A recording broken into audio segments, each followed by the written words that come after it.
सभी को जय मसीह की। तो आज का हम वचन पढ़ेंगे फिलिपियों की पुस्तक 3 अध्याय उसका 1 आयत से सच्ची धार्मिकता। इसलिए हे मेरे भाइयों, प्रभु में आनंदित रहो।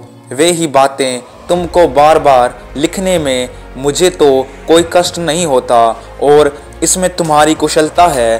कुत्तों से चौकस रहो, उन बुरे काम करने वालों से चौकस रहो, उन काट कूट करने वालों से चौकस रहो, क्योंकि खतना वाले तो हम ही हैं जो परमेश्वर की आत्मा की अगुवाई से उपासना करते हैं और मसीह यीशु पर घमंड करते हैं और शरीर पर भरोसा नहीं रखते।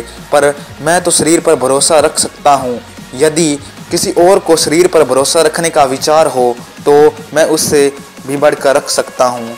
8वें दिन मेरा खतना हुआ। इस्राएल के वंश और बियामीन के गोत्र का हूँ, इब्रानियों का इब्रानी हूँ। व्यवस्था के विषय में यदि कहो तो फरीसी हूँ, उत्साह के विषय में यदि कहो तो कलीसिया का स्थाने वाला, और व्यवस्था की धार्मिकता के विषय में यदि कहे तो निर्दोष था।